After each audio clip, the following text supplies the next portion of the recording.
Is the terrorist organization ISIS an Islamic group?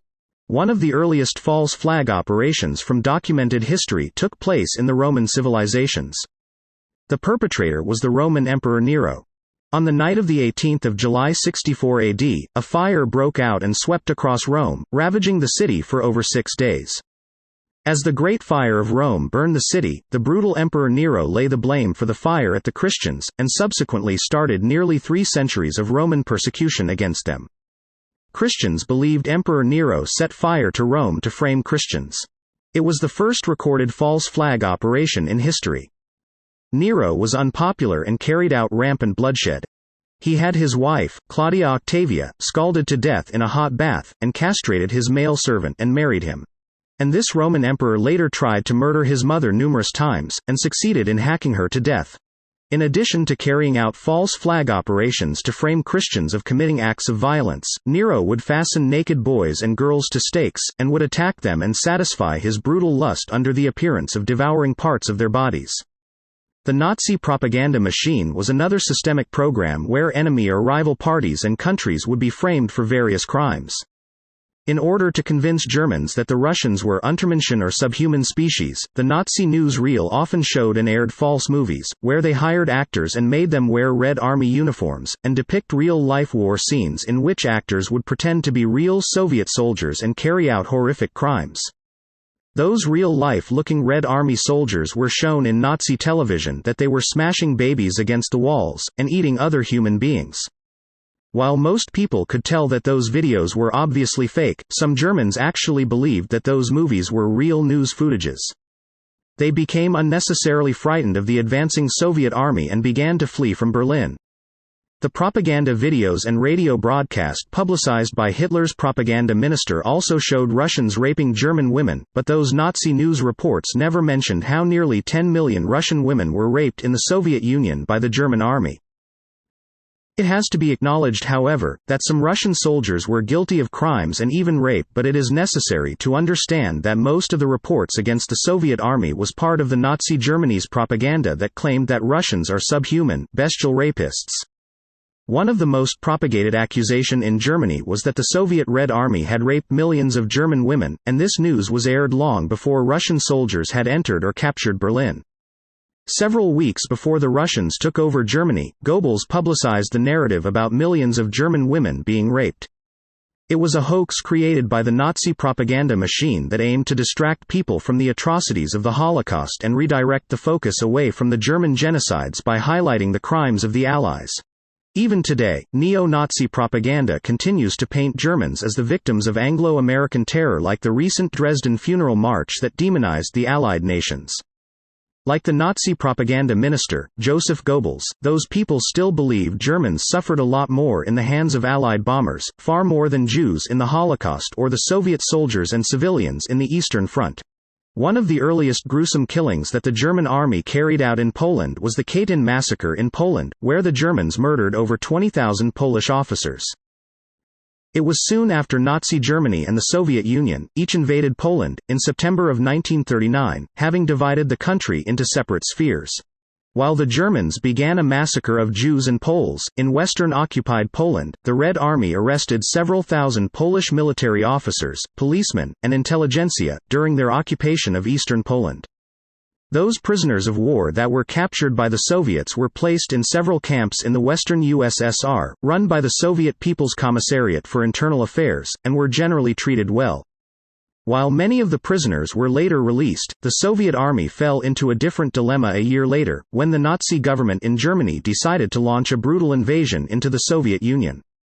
This caused nearly all of the Soviet soldiers to release their prisoners and retreat to defend the motherland. Meanwhile, the German soldiers moved in and conquered the entire country of Poland, and began to kill anyone who resisted the Nazi ideology. In April 1943, the occupying German troops claimed they discovered several mass graves in the Katyn forest near Smolensk. The graves contained the remains of thousands of the Polish army officers and intellectual leaders who had been interned at the prisoner of war camp at Kozylska. While the international community had no idea who was responsible for the killings, those murders became known as the Katyn Forest Massacre. This German commission was eager to lay the blame on the Soviet Red Army, hoping this rumor would cause the Allied forces to break ties with one another. By framing the Russians for the mass murder, the Germans hoped it would be a useful propaganda tool that would disrupt the alliance between the United States, Great Britain, and the Soviet Union. The Nazi effort was also successful in the beginning, as Polish intelligence sources believed the Germans and blamed the Soviets for the atrocities, leading to a break in diplomatic relations between Poland and the USSR. After their recapture of Smolensk in the autumn of 1943, the Soviet government organized its own excavation. This second enquiry concluded that the Polish prisoners of war had been captured and executed by invading German units in August 1941. The Burdenko Commission exhumed the bodies, rejected the 1943 German findings the Poles were shot by the Soviet army, and after examining forensic evidence, concluded that all the shootings were done by German occupation forces in late 1941. During the World War, the circumstances of the Katyn Forest massacre remained unclear, and the international community spent several years trying to determine which nation was responsible for the atrocities and whether Nazi officials had engaged in covering up the massacre.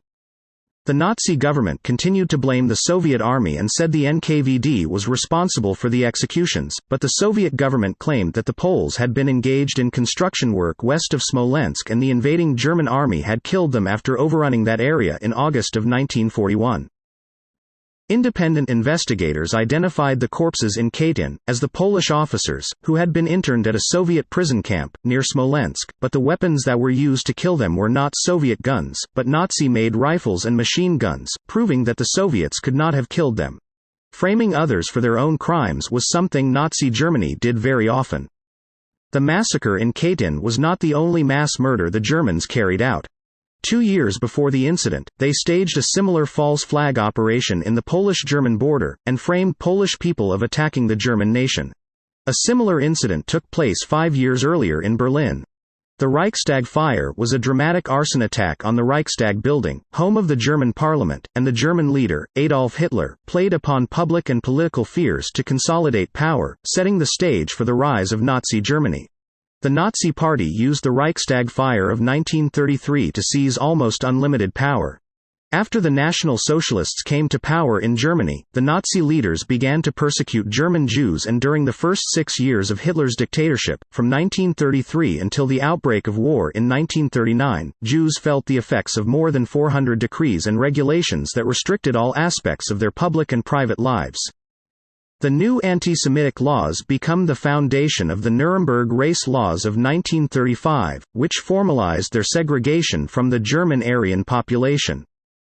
In the 6 years leading to the official Holocaust, books written by Jewish authors were publicly burned and Germans were ordered to boycott shops and businesses owned by Jews.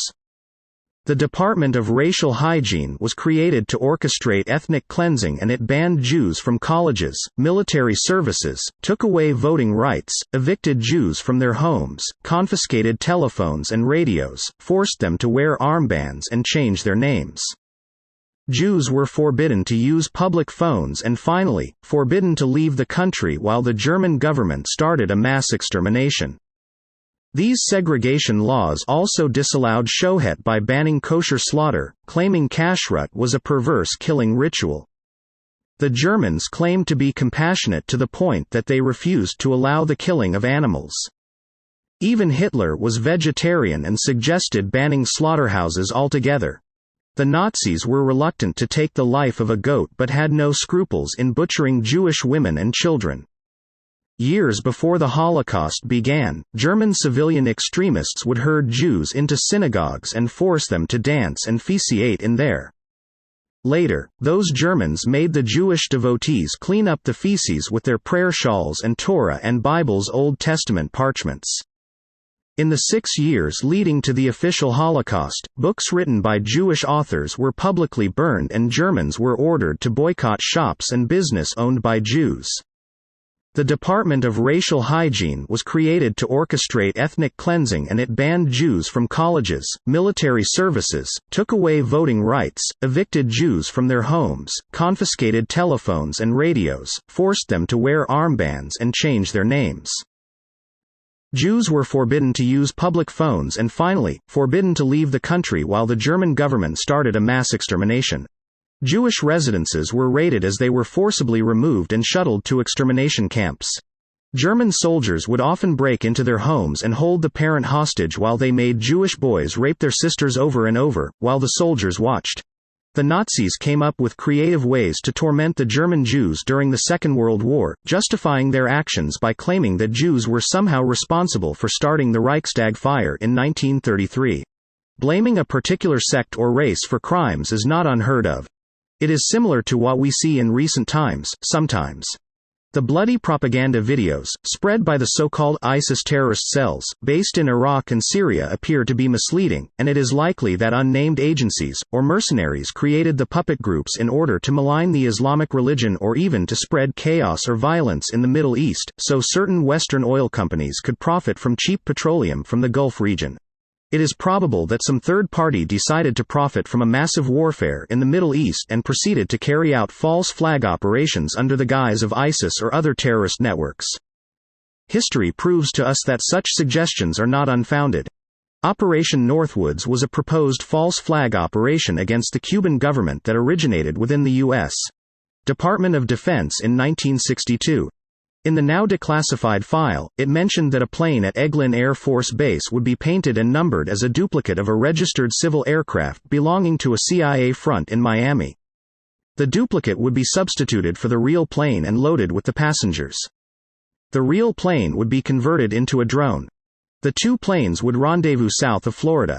The passenger-laden plane would land at Eglin Air Force Base to evacuate its passengers and return to its original status.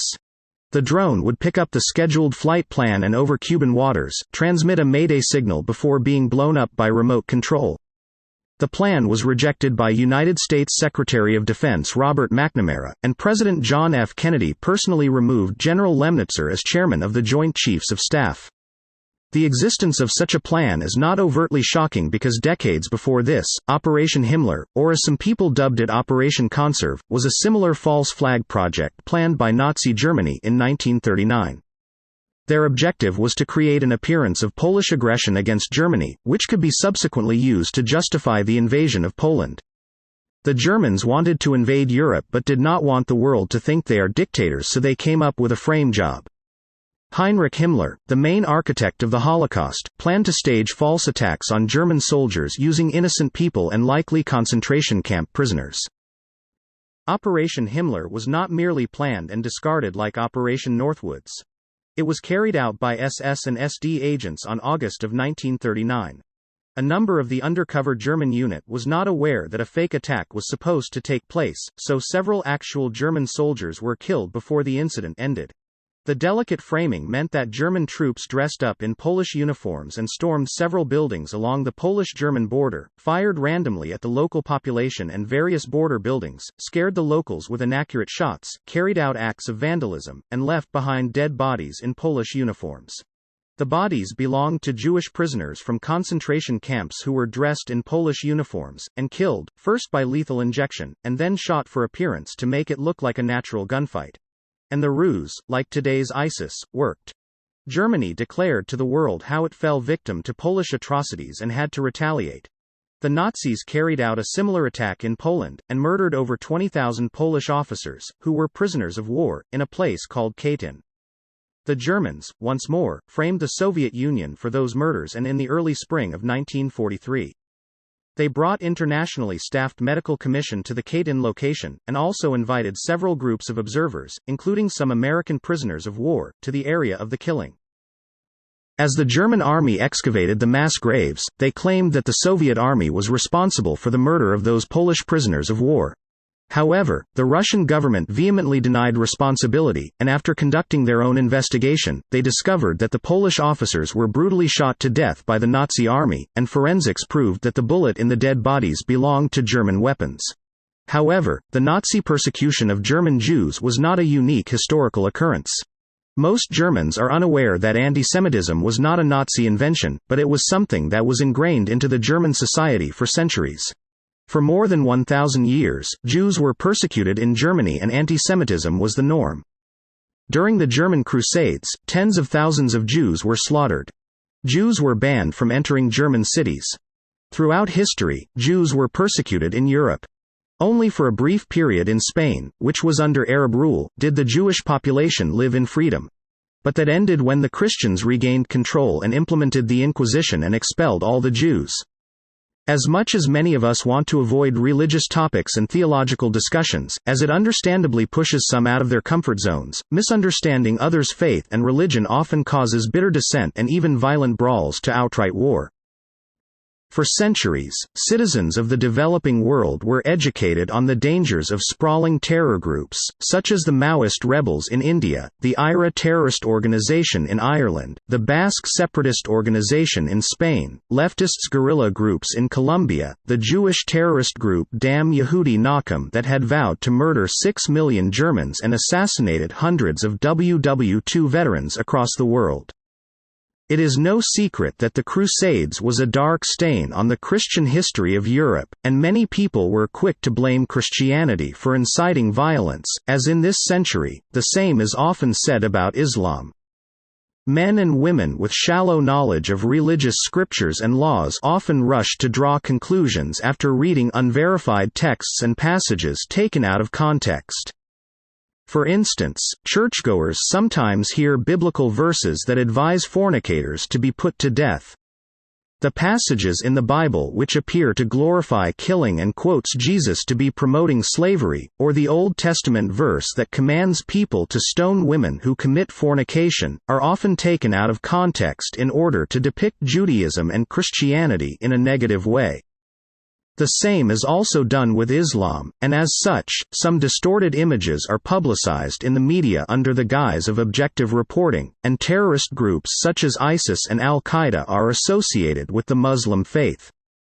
Religious beliefs are often hijacked by secular or agnostic terrorist groups who use a deity's name to carry out acts of terror.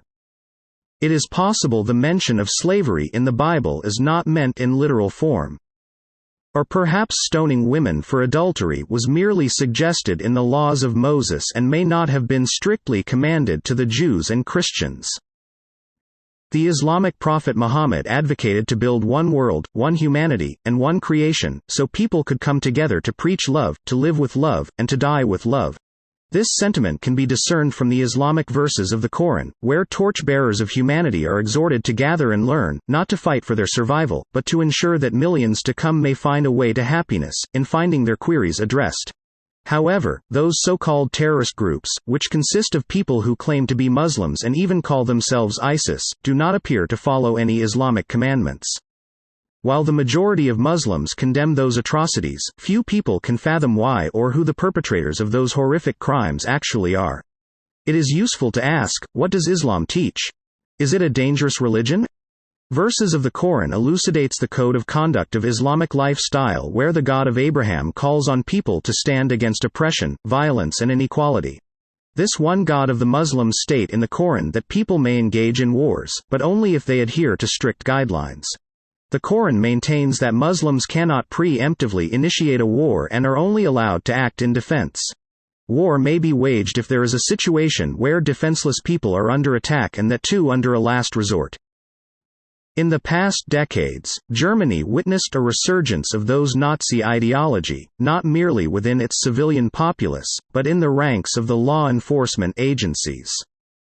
Far-right extremism in Germany's elite special forces triggered alarm among the moderate politicians, who fear that the threat of neo-Nazi infiltration of state institutions can escalate into a broader civil crisis.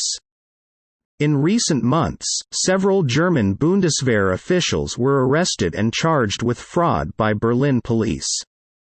The men were accused of carrying false identity papers, including counterfeit ID, license, and an entire fake profile. The identity theft garnered much media attention because the profile used an Arabic name.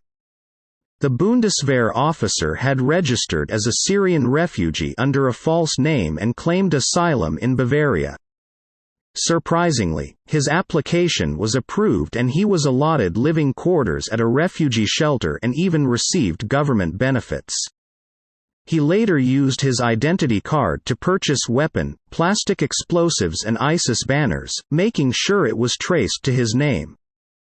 The German man was able to pose as a Syrian refugee by using counterfeit identity papers to settle into refugee housing, and buy weapons in order to kill numerous anti-immigrant politicians, so that it would appear as though refugees who are coming into Germany were carrying out these terrorist attacks. German investigators were able to apprehend scores of other German soldiers who had created false identities of Syrian refugees and were planning to murder elected officials and make authorities believe that random Arab refugees did it. After conducting independent investigation, Interpol discovered that the German officials, who attempted to carry out these false flag operations, spoke only French and therefore posed as French-speaking Syrian immigrants.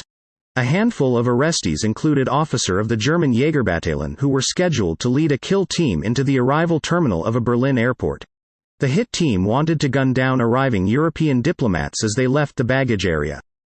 The assassins were carrying false identity papers and planned to disguise the murder as an act committed by Syrian refugees. The arrestees confessed to the federal police that they were hoping to carry out the murders in such a way that it would appear to have been done by a radical Islamist terrorist, and associate those crimes with the famed ISIS terrorist network.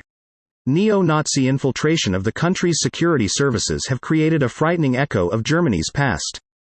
Most soldiers in the military are Eastern Germans, a region where the neo-Nazi parties are popular. Over half the men on the list of KSK members suspected of being far-right extremists are also from the East. To combat extremism, Germany's defense minister ordered the partial dissolution of the elite KSK commando force after growing criticism over right-wing extremism in its ranks. False flag operations were not the invention of the U.S. intelligence community or the German Nazis. The Russian security service was believed to be responsible for a series of widely reported bombings in Moscow. The bombings occurred in September 1999 and were originally attributed to Chechen rebels. In a series of attacks, several huge bombs went off in Moscow and killed some 300 innocent people. A third attack was averted by a stroke of luck, when local police happened to catch FSB agents red-handed in the act of planting a bomb in the basement of a Moscow apartment that housed about 250 tenants.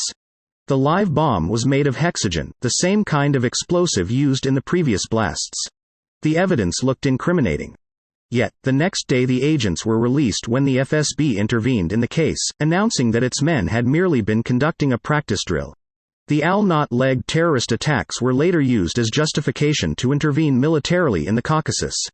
The Russian security establishment was not averse to staging covert false flag attacks of its own, although it was not on the grandiose scale of the Nazi Germany's Operation Himmler or U.S.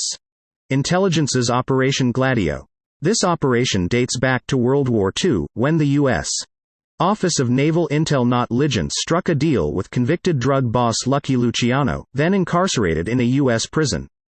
Luciano was granted clemency and deported to Sicily to assist in the patriotic war against the Nazis. During that time, Italian dictator Mussolini had nearly eliminated the mafia, but the United States restored the crime syndicate to power. Other publicized false flag operations include the fictitious Gulf of Tonkin incident that helped draw the United States into the Vietnam War.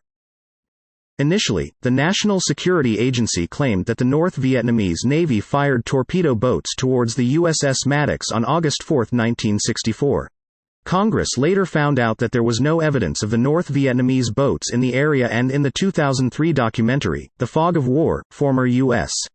Secretary of Defense Robert S. McNamara admitted that the Gulf of Tonkin never happened, but was used as an excuse for the U.S. expanding warfare against North Vietnam, a war that cost the lives of over 2 million civilians.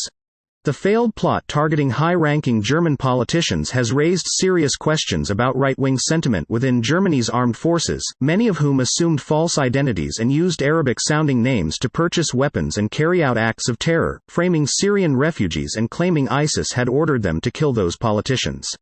This stunt renewed suspicions that the alleged terrorist cell popularly known as ISIS or ISIL may have been the products of massive sabotage, and the various bombings carried out around the world in the name of ISIS may have been false flag operations, carried out by independent racist, or fascist mercenaries, like the German commandos, who had gone rogue, and managed to manipulate Germany's asylum procedures, and assume the identity of Syrian refugees. One might wonder why some factions have decided to carry out terrorist attacks in Europe and frame as fictitious group like ISIS for it. A partial reason may be that Germany received nearly 1 million Arab refugees in the past decade. Some 350,000 refugees entered the country in 2016, while 890,000 people crossed into Germany the year before. The issue of migrants has polarized German society and amplified xenophobic attitudes. Many German neo-Nazi extremists have since assumed false names and used Syrian and Arabic identity cards to purchase weapons, making sure it was traced to the Muslim name. Those terrorists then attempted to kill anti-immigrant politicians in Germany, hoping the media will believe it was the refugees committing the crime. The series of ISIS-inspired terror attacks and plots in Germany have raised tensions, while police continued to hunt for suspected accomplices of the extremist group. One young man was arrested in Bavaria after he was found guilty of detonating multiple bombs in a bus in Germany. The perpetrator left a misspelled Arabic message at the scene, claiming ISIS had carried out the attack. However, German investigations found he was not an Islamist but a far-right party member planning to profit from the neo-Nazi terror plots. Some of the terrorists who claim to be ISIS terrorists have been associated with the anti-government Reichsbürger movement, a group Germany's domestic intelligence agency, SE, does not accept the legality of the Federal Republic of Germany and refuse to pay taxes. Members of these groups print passports and driver's licenses for their supposed states and are active in subtle rebellion. Most Reichsbürger followers are male, and they ascribe to right-wing populist, anti-Semitic and Nazi ideologies. The religious laws of Islamic doctrine discourage all types of injustice and violence. While recent media and even independent reporters touted images of hooded Middle Eastern terrorists announcing the end of days, and claimed that Islam is the cause of all the terrible events taking place across the world, this Abrahamic religion that was revealed to Muhammad does not appear to promote violence. Some critics have contended that Islamic laws are inclined towards righteousness, as it is against fascism, against mistreating prisoners, against abusing the children or elderly, forbids torturing others or stealing or usurping orphans' wealth. Even for battles, the God of Abraham has set limitations and frameworks in the Quran. Muslims are not allowed to transgress the divine justice, as the Quran declares, "Do not transgress, for God does not love the transgressors." The idea of an apocalyptic warfare as proposed by terrorist organizations like ISIS or Al-Qaeda is totally un-Islamic. Religious texts of many religions have been used in the past to glorify violence and repugnant practices like slavery.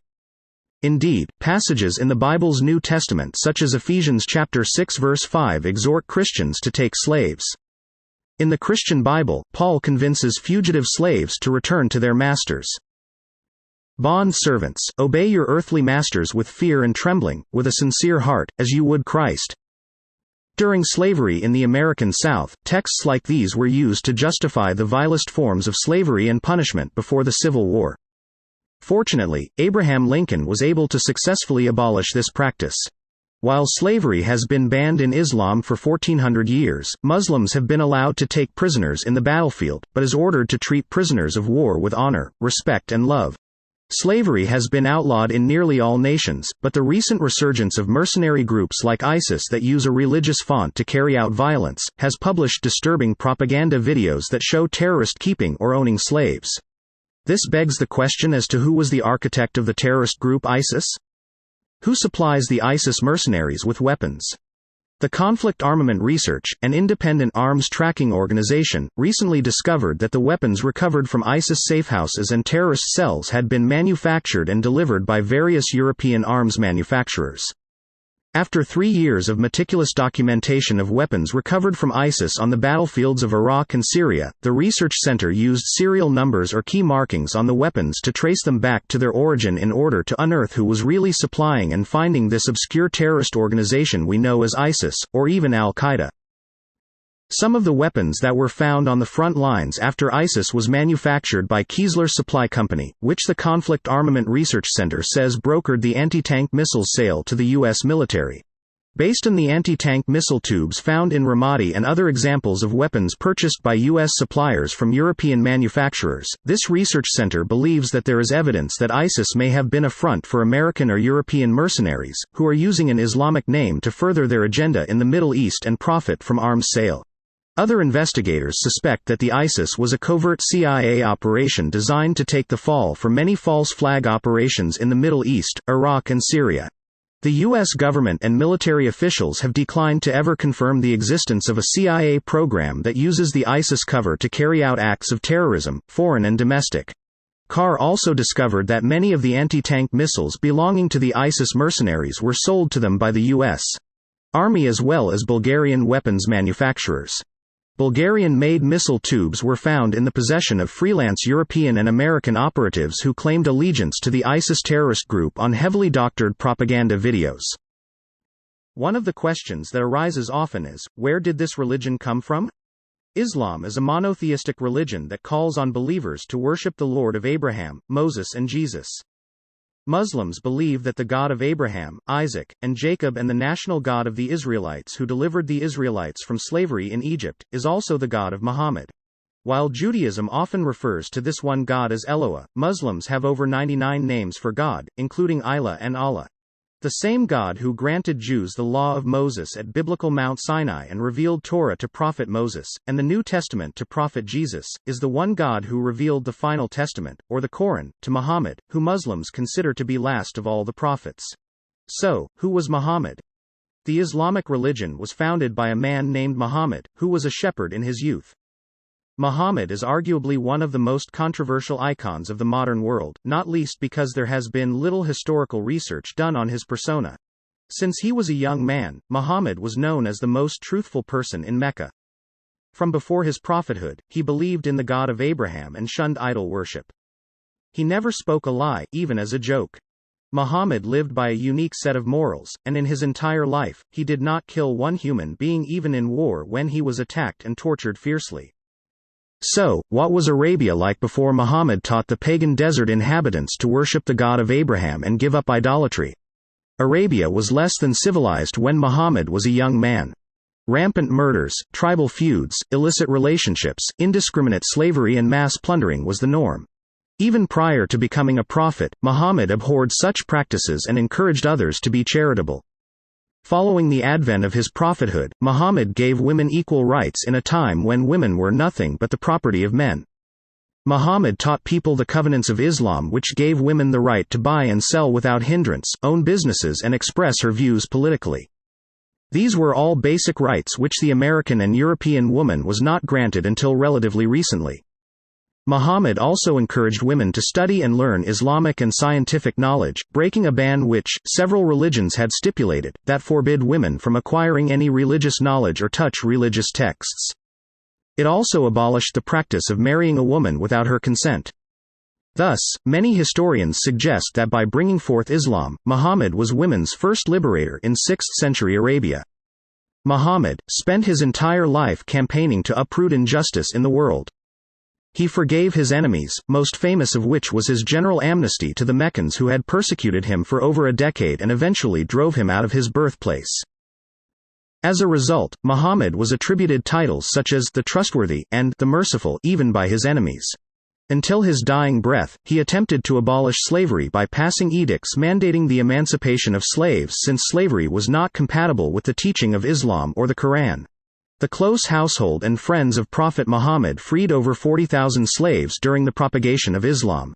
When skeptics claim that religious laws breed violence, they should review historical facts, such as the regimes of Stalin and secular Germany, where we witnessed most horrific civic crimes. In recent times, the entity who had achieved to distort the image of Islam are the ISIS, whereas they committed such crimes which if done by a Muslim, he becomes an infidel.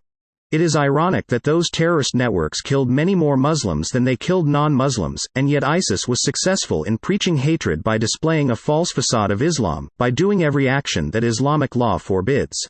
Most violence like World War I and World War II were the cause of the most deplorable crimes and violence. Even before the start of the First World War, another genocide was taking place in Africa. According to researchers, King Leopold II of Belgium took control of the vast unexploited land on the banks of the River Congo in the present-day Democratic Republic of Congo. He severely brutalized the Congolese people, and it is estimated that 15 million people were killed as a result of the actions of King Leopold. The entire Congolese population was made slaves to King Leopold. For many years, he extracted rich resources through use of forced labor, torture, mutilation, and executions by his private army. This is one of the most documented genocides and slavery to have taken place on the Africa continent and yet is often ignored or conveniently forgotten. On the orders of King Leopold, thousands of Congolese were either hung, and their hands amputated for failure to meet the daily ratio of sap collection for rubber making. King Leopold took over about 900,000 square miles of African rain forest with the vast mineral resources for his personal use. King Leopold commanded his generals to cut off the heads of the men and hang them in the villages, have sexual intercourse with the native women and hang children and women on crosses. He gave specific orders to cut off the heads and hands, and flog the natives to death, after starvation and burning their villages. This was the punishment for not meeting the quota for rubber production. Despite the overwhelming evidence of such brutality, King Leopold was never held criminally liable for the genocide and ills in Congo. Islam, however, is an extended version of social and peaceful laws. Those who use Islam to commit crimes or to influence political ideologies are also deeply deviated. After his prophethood, Muhammad was granted the Quran, a scripture, which had never been changed in the last 1,400 years. Muslims believe the Quran is undoubtedly from a supreme and spiritual being because the scientific facts that are stated in the Quran are in no way possible for man to have known 14 centuries ago. The Book of Islam, regardless of what subject it refers to, has often been proven as God's word as each new piece of historical, scientific or archaeological information comes to light. Facts about scientific subjects and the news delivered to us about the past and future, facts that no human being could have known at the time of the Quran's revelation, are announced in its verses. It is impossible for this information to have been known with the level of knowledge and technology available in 7th century Arabia.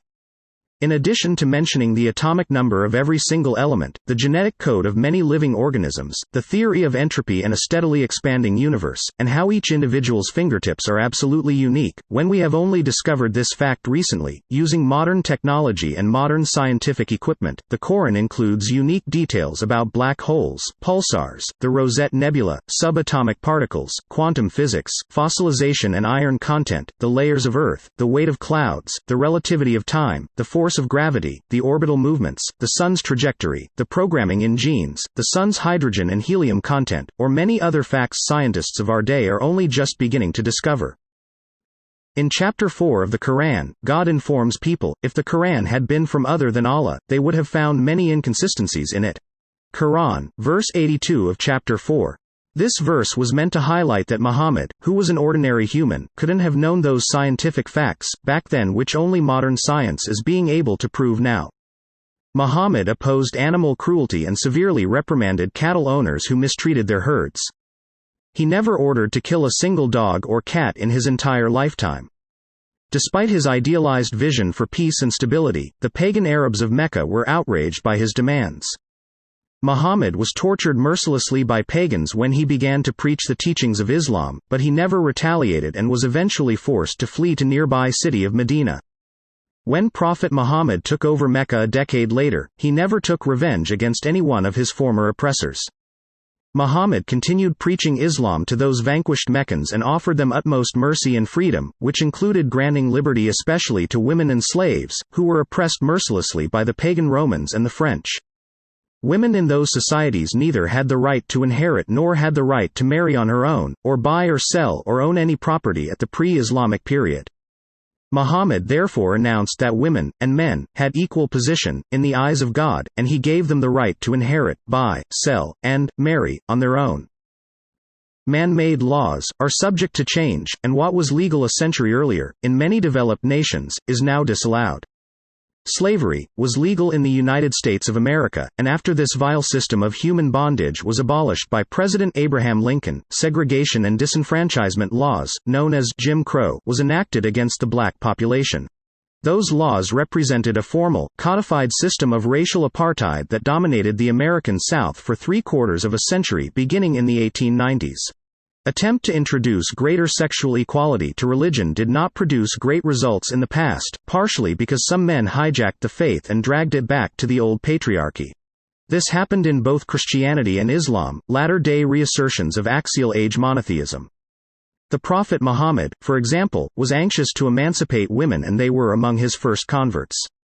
In 7th century Arabia, the Quran taught people that men and women had exactly the same responsibilities and duties, and gave women rights of inheritance and divorce that we would not enjoy in the West until the 19th century.